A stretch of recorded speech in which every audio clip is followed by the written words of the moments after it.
So, on today's Success or Excuses podcast, we have the one and the only Colin Frame.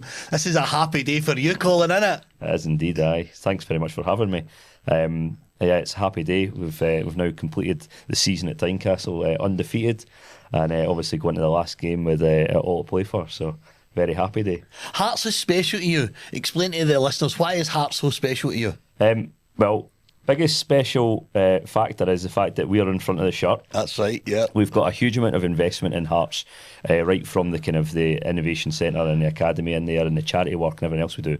But I'd be lying if I didn't say the coolest thing we've got is the front of shirt, which will be forever immortalised in the event that we can get the league over the line this weekend. When we get the league over the line. When we do it. So when this goes out, Hearts will be champions for the first time in, was it 60 odd. 60 years, has 60 it? odd years, aye. I mean, didn't have sponsors back then. Didn't have the sponsors in the front of the shirt then, so this will be the first one with the sponsor in the front. And I talk about the Strongbow strip being the one everybody remembers. That's right. When you look at the Hearts 98 Cup win, that was the biggest one then because it had been so long since they won the Cup. So that's the one everybody remembers. I'm convinced the Stellar strip will be the one though. And that's big. That's the part of the Premier League title. Aye.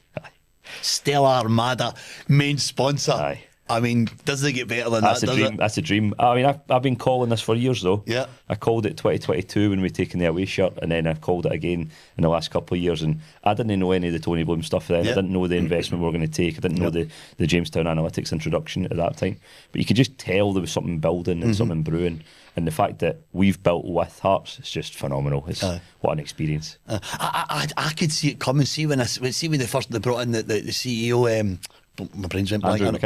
Andrews. I know Andrew quite well. When they brought in Andrew, I thought, that's a good move. Aye. Like, that's a really, really good move. Straight talker, knows his stuff, you know. And then Joe Hingme was there. Savage. Joe Joe really well. So Joe, and I thought, Joe's a good guy. Aye, very good lad. And then see when they started making the changes, and I seen them, they were bringing in McInnes. I thought, oh, what a move. I actually was talking to. They just signed McInnes. He hadn't actually moved. He was still with Aberdeen, and I was talking to CEO. My brain's went blank again. Where was this? Hearts. Aye. Andrew. So I was talking to Andrew about it, and I says to him, what a move that is. And he says, what he was saying, says then, that was 2 years, watch this space when you was just bringing him in. He says, watch this space. Aye, so well done, man, honestly. It's been exciting, aye. Scottish born and bred as well, Derek. So he's got the passion and the energy I think that you very rarely get from any of the managers that come and compete in Scotland. So, aye. And he can turn a game. He knows his tactics are incredible. Yeah. I mean, absolutely incredible. I love the way Hearts are playing now anyway. I know this isn't a football podcast, but we have to talk about it because it is pretty damn exciting. Aye, I mean, I share loads of stories about this. On a Monday morning, I've got people in America writing to me going, this is phenomenal what's happening. The CEOs of some of the banks are writing to me going, this is amazing. Because I know quite a few of them like personally, but not that well. And they're like, they're in the journey now. They're all part of the journey now. Going, this is a fairy tale. It's going to happen. We're going to get there. And I'm thinking, we've changed it to we. So it's class. It's genuinely class. Anyways, let's get back to business. so tell us about yourself, Colin. Who is Colin? Tell me your story. Pretty kind of chilled out guy, just kind of lived a nice normal life all the way back to my kind of early days. Grew up in the Borders, came through pretty simple schooling, didn't do university, didn't do college, and then had an opportunity to get involved in banking at the time, and then I've just accelerated for there. I used life though as a kind of a whole learning curve. So a lot of people talk about whether university's for you or not for you. It wasn't for me. Education as a subject probably wasn't the best thing for me personally. And what I'd done is I just used work to become my own kind of learning in the classroom. So I absorbed everything like a sponge, and using the experience and learnings I've taken, then built my whole life around it. And life's pretty exciting now. There's no a day goes by I genuinely have nothing planned in the future, and my missus hates it. I've got nothing planned for this weekend. Well, I have for this weekend. You have for this weekend. But for the kind of weeks ahead, I genuinely plan like the next day ahead of me. So life's chaos. In fact, chaos is probably underplaying it. My life is genuinely chaos now, and it's I love it though. I love it. I wouldn't change it. Every day you just got to go and do your best and keep cracking on. So let's go back to that. The journey, they coming in. What was it that made you start the business? So first, what made you start the business? What was the vision? What was the dream? How did it all come around? Aye. And then I want to talk about that growth as well. Aye, so the original vision was very simple. I'd witnessed for years big consultancies in the UK harvesting loads of money out of placing people in different clients. And when I compare it, I was looking at the big consultancies that were taking between 1,200, 1,600 quid a day for resources to be placed in to do a job for the clients I was working in. And I used to sit there in a permanent position, watch this happen. And I used to consider, if they're making 1,500 quid on that person, the chances are they're paying them 500 quid a day, £1,000 profit a day. You multiply that out over 240 days of the year. Doesn't it take a rocket scientist to work out that you can make some decent money? So that was the original theory around the business model. The biggest and kind of most driven part of me, though, was always about doing something really massive and different. And to do that, I needed to find a niche, and I needed to find something that was going to really be appetising for people to come and join. And that was where the whole kind of philanthropic part of Stellar comes in, where we want to make a difference. We want to be in 20 years' time when you look back on things, we want to be seen as doing things differently and really breaking the mould. We're not here, I'm quite clear around what we're not here to do. We're not here to be selling out over a period. We're not doing that. And a lot of people ask me about exit plans and what's your exit plan here? We're not in it for that. I mean, we're 7.5 years now, or 8 years in September this year. We've got another 40 years ahead of us. And I genuinely plan it on that basis. Things don't ever happen fast enough. So therefore, we have got a long way in front of us. We need to just ride it out and kind of make something worth talking about. So you mentioned the word niche, and I say this to people all the time. If you can niche, you can talk to exactly the clients that you want to niche. What was the idea behind the niche? How did that came about? Because it's really important that people understand the power of having a niche. It's all back to when I got an opportunity. So this is why I'm really passionate about this. So I was given an opportunity at 16 years old that others probably wouldn't ever have got, and I grabbed a hold of that and I drove it right to this day as well. And what I've built is giving people an opportunity is my biggest skill. So having the ability to then go in and kind of sell the dream around giving 1 million kids in the UK an opportunity to get a tech degree, to get a technology skill, and to be able to build a career around it. Because somebody at some point taking a risk on me and allowed me to do it. Yeah. That's my biggest niche. And it's a simple sell when I talk to customers. Because who doesn't want that? Yeah. Who doesn't want Scotland to do better? Who doesn't want the UK to do better? Absolutely. So I'm hugely invested in that, and that's where we keep that at the core of Stellar, and that's about how do we continue to break the mould and do things differently to allow us to then give people an opportunity. Yep. So that's the kind of where we're going and where we've been. Let's go back again. I want to go back to the early days, right? The start-up phase, the where you have literally you're learning as you're going along. Yeah, in fact, I don't think you ever stop that when you're a business owner. No, you don't ever stop learning. Talk about the early days, because I know it's always tough. At least I've interviewed, I think, 70 or 80 business owners, and I have yet to hear somebody say, "I was a doddle." You're not going to find them that's going to say that. So I share it openly. I've had 2 failed attempts from the early days, and it's them that then kind of crash into where you need to be and give you the lessons that you're going to then move forward. Learn from the mistakes. And there's a lot of folk that'll probably not have the same resilience that allows them to then kind of keep going after the second failure. But I did. I was never going to give up. And I was fortunate enough that I was young enough as well to have the energy and the passion for it. And I was listening to a thing yesterday actually which resonated with me a lot. It was about I'd rather be tired than not rich. And it's about the fact that it is tiring. Absolutely. And you've got to put every ounce of effort in it. And the sacrifices you need to make are genuinely mental. Aye. And again, I'll share it in kind of some of the detail.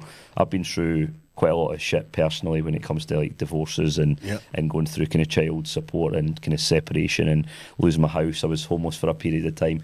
You got to take these sacrifices. And I was actually chatting to somebody about this last week about it hardens you up at a level you never ever anticipate when you're growing up. Yeah. So when we look at the kind of failed attempts, they mould you into doing what you need to do. Absolutely. And when we got Stellar off the ground, it was very much a we, because I've surrounded myself with loads of good friends, loads of kind of people I'd worked with over the years. Most of them I worked for over the years, and they all wanted this to be successful. And therefore, a collective group of people that want to be successful will never fail. Absolutely. Love it.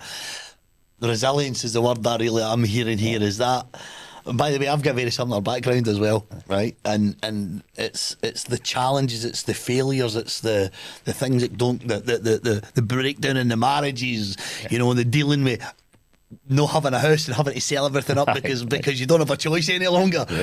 So by the way, I've been there, right? And I've also bought that T-shirt, so I totally feel it, and it is so true. I went into life. I always think I'm a good guy, right? That's how I look at myself. I'm a good guy, right? I would rather do a favour than turn on you. You know, it's not in my DNA. But what business has taught me is that sometimes, even to be a really good leader, you need to sometimes be tough, like really tough, because there's a lot of people in this world that they will pull you down if you give them half a chance, and sometimes you're going to be really, really, maybe ruthless is not the right word, but you've got to be so resilient to some of the shit that comes your way, haven't you? Yeah, you do. I mean, so resilient. Yeah, I mean, I use resilience all the time. Yeah, because there's certain things in life you just need to ignore. Folk are going to say stuff about you. Yeah. In rooms you're never going to be in. Yeah. And you just got to ignore it. There's 0 point in taking it on board. You get that odd emotional moment where you you take it to heart, or you think of it and you're like, it's not going to help me. That's that. Exactly. I talk about it like it's not going to change anything. Right? What they say isn't going to change anything. And like you said, if you're always that good guy and you're trying to help people, though, it reflects through. Absolutely. And again, things in. You don't get good luck. You make your own good luck. Absolutely, so.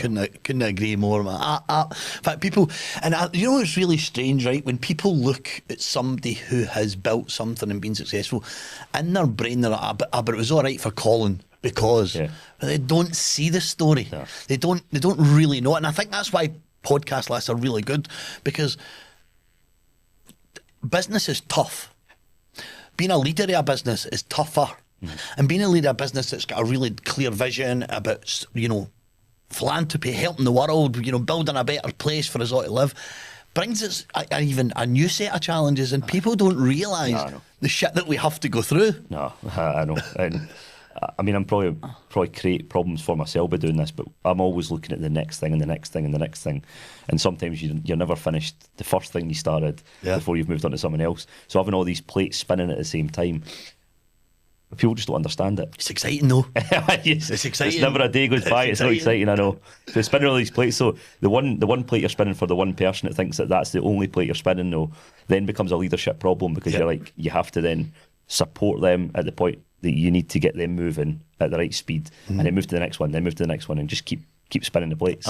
Absolutely. I mean, it's honestly, building a business is tough once you've built it, because like you, I can never see, it's known, and there's never such a thing as enough, right? But I always think the bigger, stronger the business, the more people you can employ, the better salaries you can pay. You can really start to take care of your employees, you know, and it just becomes part of your values. Doesn't it? It's values. Being that's all, but those. By the way, a lot of people, especially in larger organisations, they talk about their values and their vision, and then you go and sit in the senior leadership team and say, so what is your values? And they'll go, oh, they're on the website. I know, or they'll pull out a bit of paper and then write them off. It's like, absolutely. Values are built into you, they're not something you change towards. Listen, so when we built the values of the business, it was about, first of all, me and my wife are business partners, and it was about who are we? Yeah. Who are we as people? And when we look at our careers and what we're trying to build, what does that actually look like? And that's where the values came from. So authenticity, potential, learning, you know, authenticity for me, I love to have a laugh, right? I love, and I instill that in the whole team. I have fun. Have a laugh. Even when the shit's hitting the fan. Let's have a laugh about it. You know, we'll get through this. You know, because we've been through more, harder. Yeah. You know, I used to have a thing where we used to say good all the time. Somebody's like, somebody's just kind of caused a major incident. We've lost 10 grand. I'm like, good, aye. I'm thinking to myself, oh my days, what are we going to do next? But it's the fact that if you just start something on a positive note, folk are like, What's he saying good for? And it's that have fun thing though. We do that, and one of the things in Stellar, and we hold on to it. We have our birthday party, we have our kind of celebrations. Yep. We just won a major public sector contract. We taken the team that won it for us over to Tenerife for 4 days. Amazing. It's about have a laugh. Yeah. And do something that you're not going to get in a corporate, you're not going to get in a standard business. Yes. And find those niches that again make you different. Absolutely. And just keep cracking on as well. Absolutely. And as I said previously, it's a tough gig, you know, because you're always trying to grow and develop and more importantly, grow as a person, grow as a leader, grow as a manager, you know, and knowing when it's time to delegate and pass things down. And that's a tough... That's a tough one. I you know, because I was the same. Delegation. I was the same. I'm not so bad now. But I always remember when you first start to hand stuff over, because you've been there, you've done it, you've built the business, you know, there's nothing I don't know about my business, nothing. Spot on. Whether it's marketing, whether it's sales, Same. there's nothing I don't know about my business, and there's nothing I don't know about my ideal customer and client. Like I know them, like they're my best pal. Yeah. I know it. So that sometimes brings challenges when you're trying to delegate, doesn't it? It's, I genuinely, I'm happy to share that I struggle with delegation. And it's because I expect everybody will do the same as what I can do. Yeah. And that's whether no it's reality. whether it's working at the same speed as I can, whether it's communicating in the same way that I can, whether it's shortcutting to the answer or problem solving the way I can. Unfortunately, nobody's going to be able to do that, and I kind of resign myself to that fact. But then I still expect them to do something that's slightly better than me. Then, and then you go around this big circle about delegation. You also have to be quite creative in your selection process for people as well, though. Yes. Because again, surrounding yourself with highly skilled people gives you so many different problems. Absolutely. Whereas you surround yourself with maybe more trusted and steady eddies, it's also a kind of a very kind of hard balance around delegation, because I would far rather surround myself with people I trust than anything else. Yeah, and that is a tough gig as well, though. I mean, that's no easy, because particularly when you're hiring somebody. So I always think about going back to values. Yeah. So I always try and match their values to my values, and we've got some incredible employees because they're so aligned. Yeah. You've also got ones you come in, you're like, oh, I'm not too sure, but they come with a really good pedigree, and then they come into the business and they just don't fit. They just don't. I mean, story of my life. Genuinely, they just don't fit, and you're thinking, I'm the type of manager and leader, right? I'm the type of person that I'm hiring you for a specific reason. I'm going to set you up for success. I'm going to tell you all the things that we need to have happen and what the vision and what everything looks like. But I'm paying you a lot of money. I'm expecting you to step up to the plate. Yep.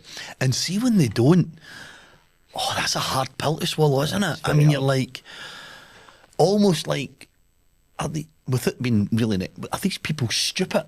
Like, look at the pedigree you're bringing in. You're like, look at your experience you're bringing into my business, and yet you just cannot get this. Yep, I agree. It's hard. Sometimes I put it down to time as well. I think, how long do people need to actually embed properly to give them the best opportunity to succeed?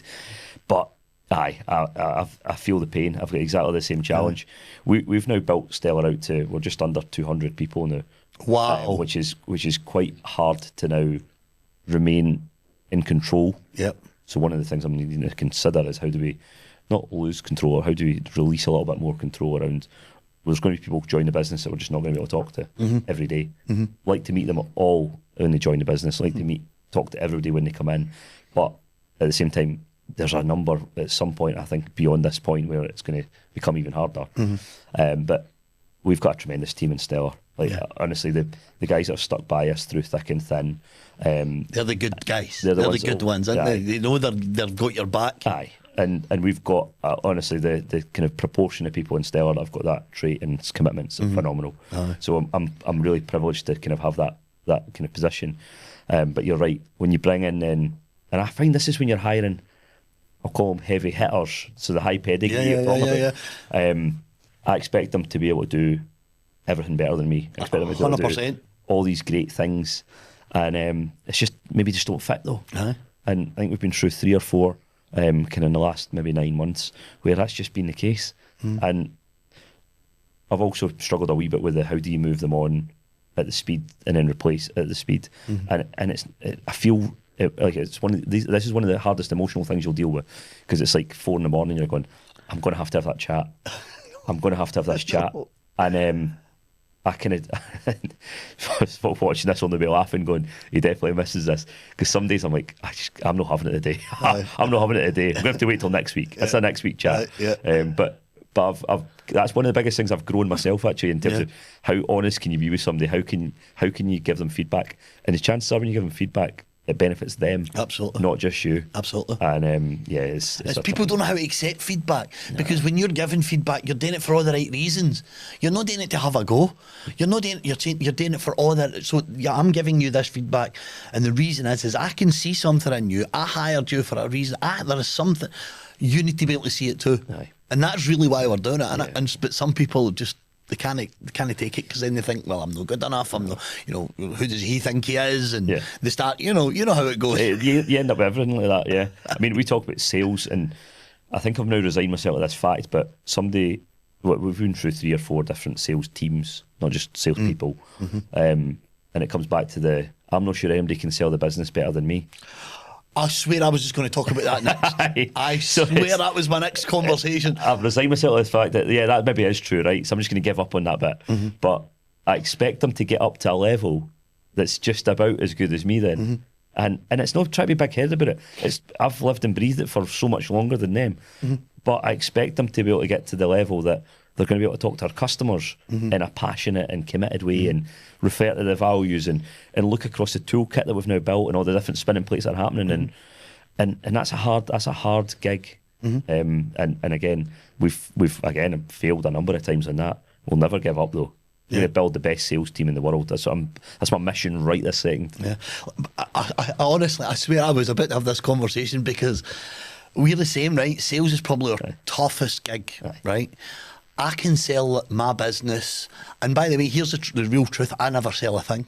Yeah, that's right. I talk with passion. That's right. I talk with passion. I know that we're the best. I tell people, by the way, we might not be the cheapest, but we are the best. Yeah, and it's the passion that I bring, and I think I close 80-90% of any deal that once I get in the office and I have the conversation. Yep.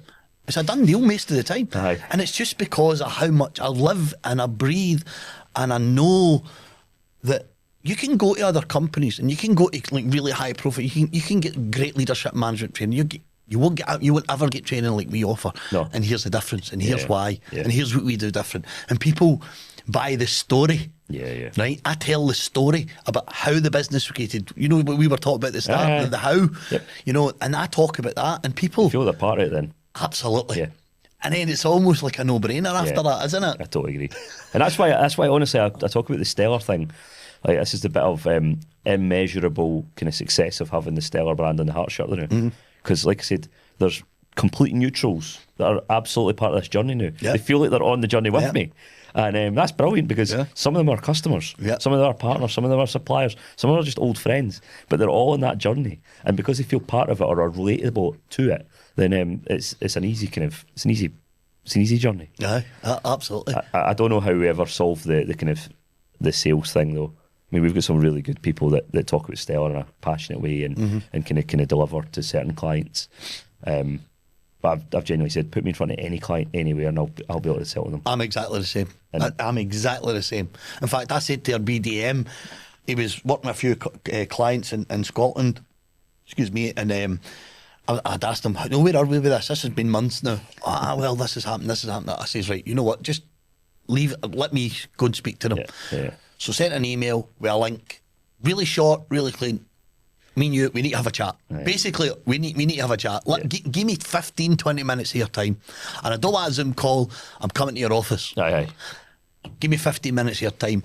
And generally, most of them will give me the time. And then see when I'm sitting in front of them, I just talk about the business. I talk about why it matters. I talk about what we do. And more importantly, I tell them that it doesn't matter what challenge you're going through. Every business is the same. Maybe different levels, but it's people problems. And we're great at solving people problems. We're great at developing leaders and managers to help you solve those people problems. That's what we do really well. And people love it. And it's going back to it's the passion. Because you know your business inside out. You know the value that you add. And I always say to my sales team, we should never ever really be selling anything. We should be trying to make sure that we see what does the customer and client need, right? Can we fill that gap? And if the answer is yes, it should be a no-brainer. If the answer is no, we say to them, by the way, it's not really something we do, or that's not how we work, you know. Aye. It's most of your work B2B as well. All B2B. Aye. It's all B2B. Exactly the same for us. I did get involved in B2C at one point. That's a shambles. Oh, no. That's a tougher gig. At the start. Aye, that's a tougher gig. Because that's, again, a completely different angle on things. Aye. I actually help a couple of people with some B2C work as well, just as a personal passion, just to keep my hand in and understand it, because I still don't claim to understand it. And because I don't understand it, I get frustrated by it. But B2C is chaos as well. I genuinely... I consider, if you look at, I don't know, go to the world's biggest, like go to like a Facebook or something like that. They're all obviously B2C, but they don't have to sell anything because folk just want it. Aye, yeah. If you've got something that people don't know about or don't want, then how do you ever sell they it to don't them? know they want. Yeah, well, that's exactly. They don't know they want it. And I don't know, I got demented in 2020 COVID year with SEO and some of the kind of the ways to engage with customers at a consumer level. And I'm going to try and stay away from that as much as I physically can. B2B's the one for me. And do you know what's also strange is see going for, when I say SME, I mean micro and small to medium and large. That's a different ball game as well. Totally agree. It's a different ball game because the smaller companies, you're really solving a specific problem. The larger companies have there's first of all getting the right person to speak to, and then the buy-in, because it's not just that person, it's the buy-in that you've got to get for everybody else. So B2B small decisions are made a couple of weeks. B2B large, it's a couple of months, sometimes 6-7 months. I mean, we work with, I don't know if you know Vistry and the Vistry Group. They own Countrywide, and I think they're the largest home builder in the UK. So we deal with their leadership management training. When we first started the conversation, it was like 9 months, and they eventually said, right, we'll give you a shot. Because I'm like, you know what? Let's share the risk. Let's run a pilot. Give me 20 of your, because it was a women in leadership program. Says, give me 20 of your females. We'll run a pilot. Here's the cost for the pilot. If, and I will know if, when you come back and say to me, James, this was incredible. There's the cohort price. We'll work it. 100 grand every year. 100 grand every year. Just auto renew it. It's brilliant. And it's because because you're taking a risk at the start as well, though. And the timeline. Share the risk. Totally agree. It's funny you talk about timelines. Some of the timelines are just wild. We've recently moved into the public sector bidding process. I'm out as well, by the way. 2 years we went with nothing. It was like not even a sniff in some cases. And I'm sitting like scratching my head every single time. What am I doing wrong? Where is it? And it's is it like, my pricing? What is it? Exactly. And you get good feedback, actually. But you're still like every bit of feedback saying something else and something else and something else. And we went through 2 years of nothing, deadly silence, nothing. And then managed to conquer one big one. And then, believe it or not, the same week, we got our second one as well. So we managed to get on the back of the public sector. But the deals, I was looking at them, we wrote a bid in October last year, and they announced yesterday they're not actually going to give us the update until the end of June. And I'm like, that's 9 months. I know. And there probably was a date in there when the results will be maybe March. I was going to say it was maybe March. Yeah. Anyway, it's these things, you need to work around all these other kind of processes and everything else, but the timeline is generally a killer. Absolutely. I think that'll kill loads of businesses. Because keeping the pipeline and keeping things at a level it's not going to force you to make redundancies or force you to do something you don't want to be doing. It's tough to keep on top of that. Absolutely. We started putting in public tender work probably about 5 or 6 years ago, exactly the same. The first couple of years, because I'm like, this is my mindset, right? And public tenders is different, right? But my mindset was, I'm no drop my drawers, right, that much. Because you're buying world class stuff. That's how my mind is, right? This is a world class. And what will my other customers and clients think if I'm going to go in at a much lower price? That was my mindset. And then I won a tender. I won a Scottish Enterprise tender, and quite a big tender. I think it was 780,000, right, for 3 years. And I wasn't when I went in my price, I thought we're not making a lot of money, but it puts the potential. But we ended up actually making a really good profit out of it. Because of the upsell because we were working with other businesses, and it was other businesses who were like, oh, that training was amazing, can you come in and work with my team? So by the way, there's a story. So we were the incumbent right up until April, so it finished in April. Right, okay. The new tender had come out, and we'd been working on it since January, February. The tender went in end of January, sorry. And we were incumbent, so it was ours. I went in really aggressive pricing because I knew what was going to come out of it. And we forgot to include our infosec policy. Oh no! And we were automatically disqualified. And I went back to him and I found out, and I said, "But I'm your incumbent. I've got my what's it called? It's that certificate, your cyber essentials. I've got all that. You've got a copy of it." Wasn't it part of your submission? Was the part of your submission? Tick my box, that cross box. And by the way, I've got in there the attachment, infosec policy, and I forgot to attach my infosec. Now, to be fair, I'm not going to mention any names. It actually wasn't me that submitted the documentation. I was going to ask you that. I was going to ask you. The person that submitted it is no longer with the company. Oh. I was gutted, but do you know what? I took it on the chin. And the same week, I won 2 other tenders. I won SEPA, Scottish Environment Protection Agency tender for management and leadership training and executive coaching. And then on Monday, I signed a contract with Social Care Scotland for management and executive coaching. Class. Congratulations on that. That's impressive. So and now I'm like, I'm quite aggressive on tenders now, because I think at least if we've got that work, it keeps the money coming in. It allows you to continue that growth. It's a annuity-based business it gives you, because it gives you something that you're going to commit to for a period of time, whereas a lot of the stuff you usually do is kind of hand to mouth, or what I describe as hand to mouth. It's not really, but it's about the kind of longevity you can get from it. And like you said, the upsell to not just other customers, but internally to some of these customers as well. Absolutely. Because again, some of them they're bidding for are huge departments that have got multiple different kind of sectors that you can then push into and easily engage with as well. Because like obviously you're locked down from talking to them once the tender process starts. Yeah, absolutely. But once you're in and you're involved in delivering something, you can talk to anybody. Yeah. And that's a bit that I was naive to that for a number of years. I went to the meeting for SEPA, right? We were sitting in the meeting for SEPA. I'm okay to say this on the podcast, I hope so anyway. We're in the meeting with the SEPA, and I had all the whole leadership team, kind of all the, I think CEO and I'm sitting down, and I'm in a room with maybe 8 or 9 people in the room, maybe even 10. And remember, we go back to the sales thing. I just told them my story, and I told them the products and why we designed them and why they've developed this way, and they're like, "Oh, this is out with the contract. We'd like to do this," and I'm like, straight away, I've just had one conversation, and you're upselling the business. That's the beauty of tender. I mean, we're getting for Irish tenders now as well. I think they've just opened up them, because I've never seen as many Irish tenders this week than I've seen in. Neither have I. There you go. Maybe the Irish have just opened up the quote. I'm thinking, where is all these tenders coming from? I mean, I'm working so I've just submitted 2 Irish tenders. I'm working in 3. I submitted 3 down in England, and I'm working in 2 other English tenders, and I'm working in 2 Scottish tenders. All right now. And guess who's doing them? Me. I ain't taking any more risks. Well, it's funny you say that, because I'm in a similar position just now, and I've got a couple of really good guys around us just now that are helping us with them. But when it comes to things like the commercials with them, nobody touches that. Yeah. It's my commercials or nothing. Absolutely, because you know your business. You know your costs. And you also know them to a certain extent as well. Yeah. Some of them you maybe are a wee bit further away from, but you're going to know what they're going to accept and what they're not going to accept. Yeah. Oh, you've got a few. I've got a wee formula, right? I'm not going to say it on here in case any of my competitors stealing it. I've got a formula right now for when I'm pricing.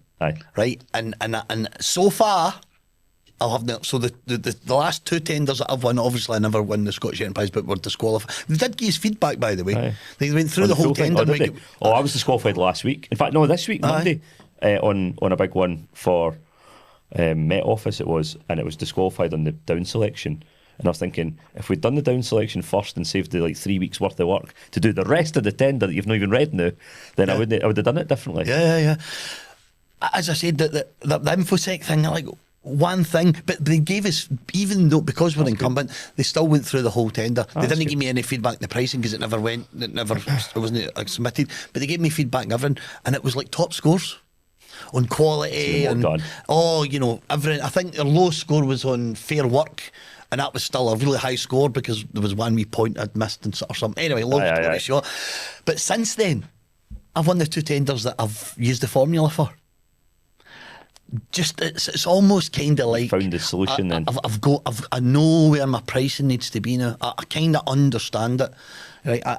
before I didn't, because as I said to you, I was like, I'm not dropping my trousers. I'm not doing that. No, you can't really do it while you're the founder and the owner as well. You've got your own position you need to take. Yeah, of course. Do you know one of the biggest challenges we've got right now, and it's about pricing? Nobody knows the price of AI. So the introduction of AI is groundbreaking and changes a lot of things. Yeah. Doesn't change everything, it changes a lot though. Yeah. And how we price for that is absolutely killing me. It's like literally every night I go to bed, every morning I wake up, I look at the money we're spending on developing, I look at the money we're spending on continuing to invest in the AI and adoption. I have no idea how I'm pricing it. And I shared this openly at our board about 3 months ago. I'm going out to customers just now to say, just take it, just use it, because I'm going to need you to tell me how much it's going to cost me to do it before I can actually start pricing it. And it's because you're now replacing humans with some kind of machine basically. And how do you price it? I have no idea. Well, I'm in talks as well. I'm speaking to a couple of small companies right now about. So we use AI all the time, right? I mean, when I build a training course, right, it used to take me 2 months, 3 months. I can do it in 3 weeks. Yeah, I know. Right? I can do it in 3 weeks. That's exactly it. Because it knows me. So I use Claude and ChatGPT. But anyway, the point I was going to make was I want to bring all my AI, all my social media, everything into one AI that basically learns. You've got an agent that's basically your PA. So I'm out there trying to find a company that'll help me build that. That's what I've just done. There you go. Told you that. Well, this is Some the of bit the quotes, man. This is the bit though. I don't know how to price it because I don't think anybody can afford what people are quoting. Yeah.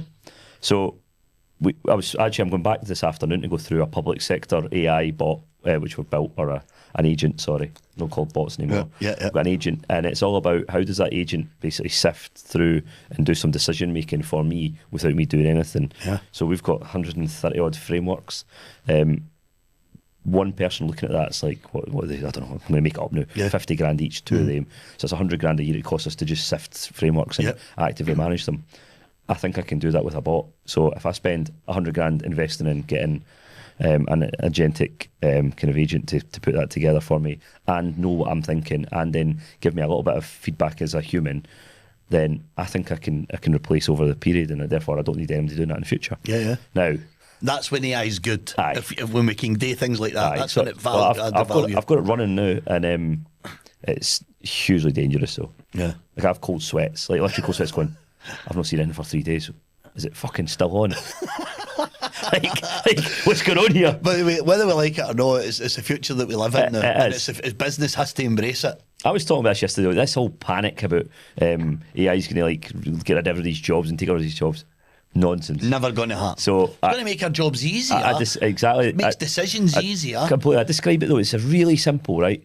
People with agentic skills, though. So if you and I are already developing our own agentic skills, and it's not our teams, it's us as individuals need to adopt them, then you're going to be way better than the next man that doesn't have the agentic skills. Agreed. And this is where AI is just a big process we're going through now. Yeah. People just need to adopt it and then use it. It's like when they introduced mobile phones. It's like when they introduced like hyperscaler cloud technology. These things are all big phases you go through. This is probably the most revolutionary in the last forever. And it's just the speed it's happening as well. It's phenomenal. And the speed it's happening, that's also going to be a big hindrance. We're already fixing problems for clients who have used it incorrectly. We've had clients that are doing loads of vibe coding and building loads of new tech and going, but Colin, it doesn't scale. I'm like, I know. It's because you have just chucked what was formerly known as a proof of concept together and expect it to be a production instance. Yeah. It just doesn't work that way. So it's cool though. It's cool. I actually think that I describe this as if there was a race for years on tech companies. I'm obviously a tech company. If there was a race for years where all these big Indian outfits and American outfits were years ahead of you, and I'm talking years ahead of you in the racetrack, they're all now back on the same starting line. Yeah. They don't like that. Yeah. But I'm standing right beside them now. Yeah. So if I can make progress every day faster than them, I'm already going to get ahead of them. Yeah. So I'm absolutely buzzing about it. I genuinely think in Scotland we can make a massive change here. Whether the government helps me or no, I'm just going to do it anyway. We can really make Scotland a hub for the kind of new technology of the future. But it's something that everybody talks about trying to do, and everybody talks about the investment we're putting into it.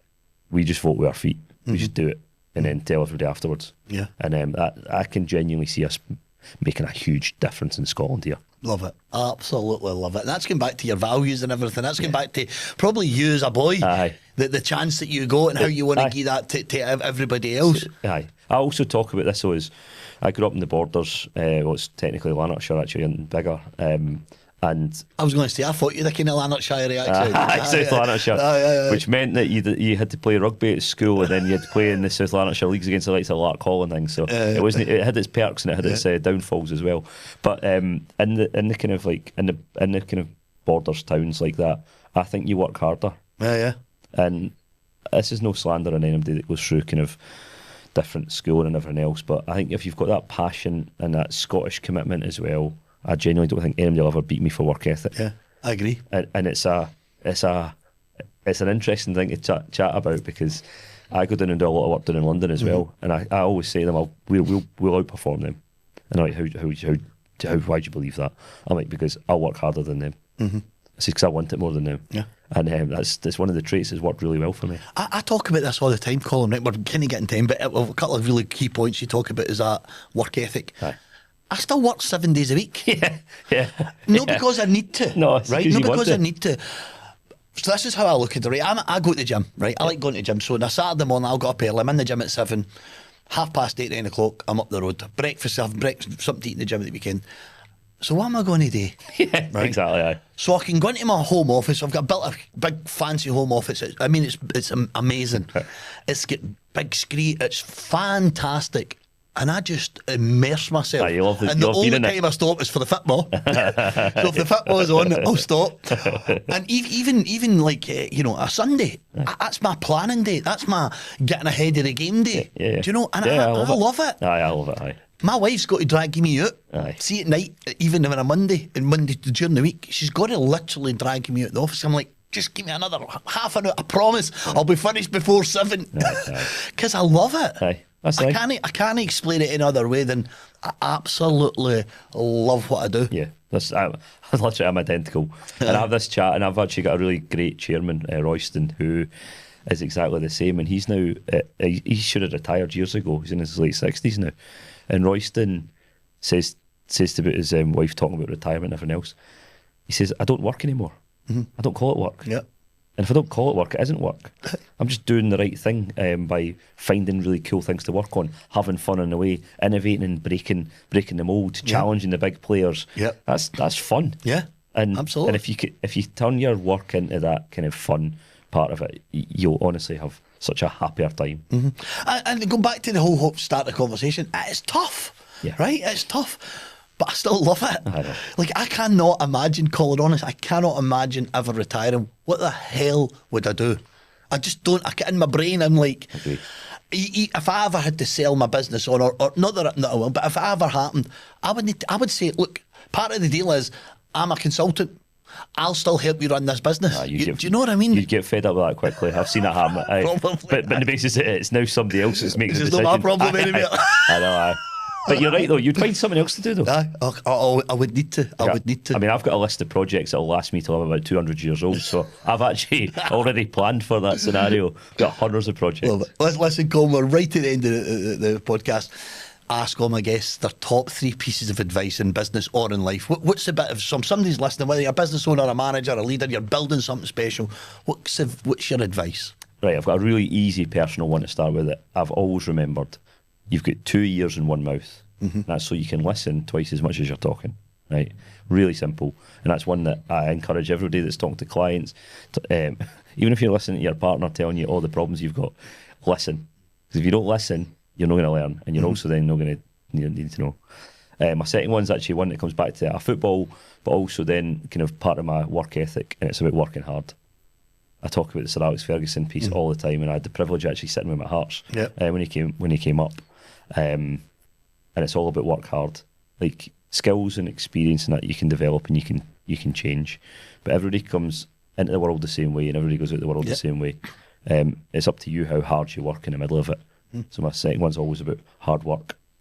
And a third one, I never usually ask for 3. My third one's probably just about never be scared to fail. And it's quite interesting. It's a success of excuses. I've got no excuses. Yeah, me either. None. And it's because I am not scared to fail. and I've failed at plenty of things. But I'll be I bet you happy still to give it do. a go. You still have failures all the way along. And again, I'll have another number this week, probably today actually. It's about finding out where the failures are and just making sure you learn from it. Absolutely. So never kind of stop failing. And that's why I talk about making your own luck, because people think you've been lucky in something. It's not. It's because you've failed so many times in a similar way that you've actually found a way to answer the question. Absolutely. And fix it. So My saying is win or learn. Yeah. So I don't fail. We either win or I'm learning. It's a Conor McGregor thing. Win or learn. He loves that. Win or learn. That's it. That's the key. Aye. You know, listen, Colin, it's been an absolute pleasure. Listen, see if anybody's listening, they want to get in contact, they want to reach out to you. We'll all be on the podcast, so it'll be on the YouTube and everything. But how do they get in hold of you? What's the best way to get hold of you? Don't send me a message on LinkedIn. Then never get back to them. I get about 1 million a day. I know. If you're an accountant, I know. Sorry, pal. If you're an accountant, a lawyer, or a recruitment company, and if whatever you are, didn't write to me on LinkedIn. That's my one rule. You can get my email through Stellar. It's Colin Frame at stellaruk.co.uk. Yeah. Didn't write to Colin at Stellar. You'll not get me there either. That's why I've got the full barreled name. Yeah. Anybody wants to get in contact, anybody wants to talk, I'm always open about like mental health and things like that as well. Always happy to help. If somebody thinks that a conversation with me would help them do something different in life, or if somebody thinks that they're a bit of an entrepreneur or an entrepreneur, then feel free to be in touch. I am more than happy to help anybody that wants help. I love it, Colin. It's going back to your whole philanthropy thing, innit? It's making the world a better place. Yeah. Absolutely love it. It's been an absolute pleasure. I knew it would be anyway, but it's been an absolute pleasure. And by the way, before we close off, I'm on the Hearts. I know, I'm on the Hearts. I'm on the Hearts. Let's have this is going to come out after you've won the league. So a couple of maybe a week after you won the league. So honestly, best of luck, mate, on Saturday. I know you'll do it. Thanks very much. A pleasure being here. Thank you very much. Thank you, Cole.